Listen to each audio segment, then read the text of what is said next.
If it's all about your rights and not about your responsibility, and the meaning in your life is actually attendant on the responsibility. I think men don't often have a vision anymore for their lives as to what their lives could be. Men are increasingly turning away from work. They're increasingly turning away from education. This country needs you, that you can make the world a better place, and you were born to do that. Yeah, well, you're seeing this swing to a more conservative ethos in all sorts of places, all at the same time. It's happened in Italy. It looks like it's going to happen in France. It happened in Sweden, of all places. And now, with the flip in the midterms, it looks like it's happening in the US. And so this is an opportunity for conservatives to put forward an alternative vision, and one that seems to be focused on responsibility strikes me as the right rejoinder to the left's constant clamoring about rights. Because the thing is, rights are always obtained at the expense of someone else, in some sense, if you only concentrate on rights, because every person's rights is the collective's responsibility, let's say, or each individual's responsibility. And the other issue that you brought up is something like the dignity of work and service. And if it's all about your rights and not about your responsibility, and the meaning in your life is actually attendant on the responsibility, then all that clamoring for rights just makes your life devoid of any purposeful meaning. And that strikes me as highly probable, given that most purpose is equivalent in some sense to self-sacrifice. To have a purpose is to go do something, right? Not just to sit around and wait in some sense for some kind of instantaneous trivial gratification, but to strive forward for something worth attaining. And that is always in the domain of responsibility.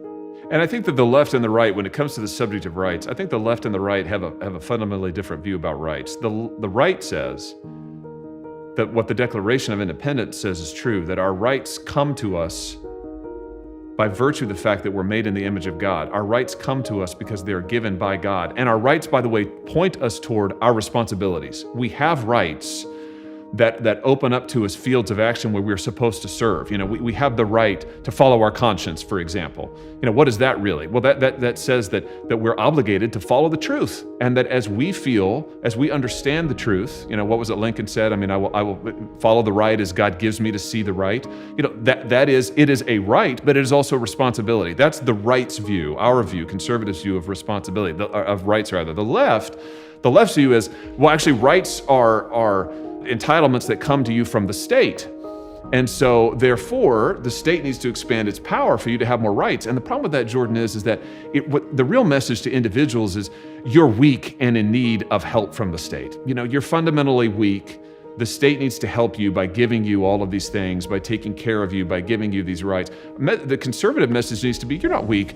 You are strong. You have the capacity in yourself to do something, to change the world, to contribute to society.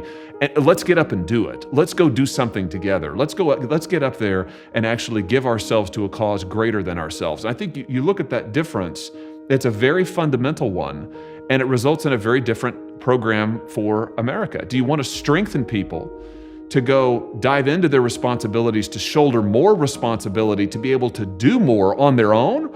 Or do you want government to take care of them while government, by the way, fundamentally reforms society? Yeah, well, I suppose it depends on whether or not you think that people are victims or citizens.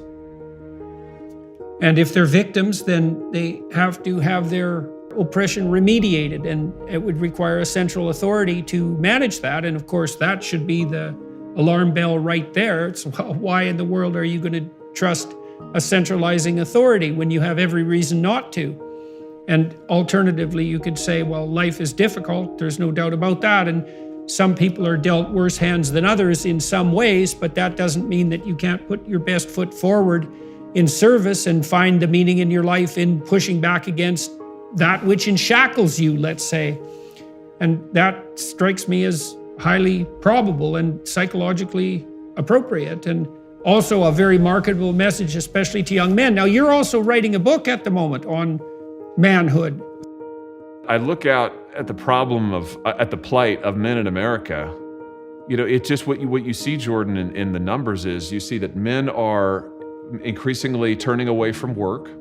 They're increasingly turning away from education. Let's take some numbers. I mean, since 1965 in the United States, there are 500% more men who are out of, able-bodied men, I should stipulate, able-bodied men of working age who are out of the labor force. That means not even trying to look for a job. 500% more now than there were in 1965. That is an astounding number. You look at the number of men who are pursuing education, both high school education and higher education. It's collapsing.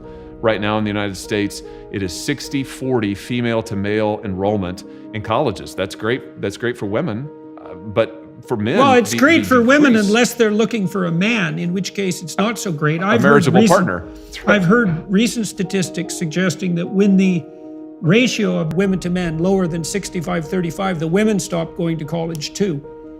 Wow. Well, we may soon find out, because the trend line is down, down, down for male participation. You look at male suicide rates, you look at male drug abuse. All of these things would suggest that there is a pathology or series of pathologies that is afflicting men in the United States, and maybe particularly young men in the United States. And I think this is one of the biggest challenges that we face as a society. So I wanted to think about that. I wanted to do my part to try and say something constructive about it. And I think, Jordan, one of the big things is that I think men don't often have a vision anymore for their lives as to what their lives could be. And they're told, and you referenced it a minute ago, they're told incessantly from the time that they are in grade school that they are part of the problem. And that if they try to go out and be a contributor to society, if they go out and try to exert any kind of leadership in any field or endeavor, that they contribute to the patriarchy, that they contribute to the climate disaster, as the so-called, that they contribute to the systemic injustices of America. This is the constant message to men. And I think that that's fundamentally untrue. And we should be saying something to men that's very different. We should be saying to them that this country needs you, that your families need you, that your neighborhoods need you, that you can make the world a better place, and you were born to do that. And so what I try to do in the book is I try to go back all the way back to the very beginning, back to the Bible, back to Genesis, and say, what does that begin to open up for us, this very foundational story?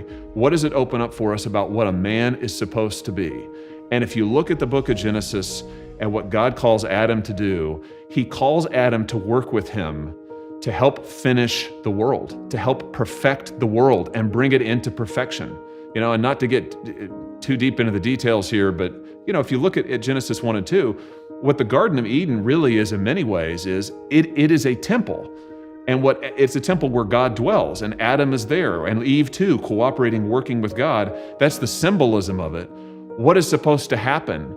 Adam is supposed to work with God to make the rest of the world a temple, to expand the garden, if you like, to make the world beautiful, to make the world what it could be, to bring the world further into perfection, and to work with God to do that. Now that, I would suggest to you, that's a pretty high calling. That suggests that, wow, a man can really make a difference in life, that a man has a high calling in life. That's a vision you could give yourself to and sacrifice for.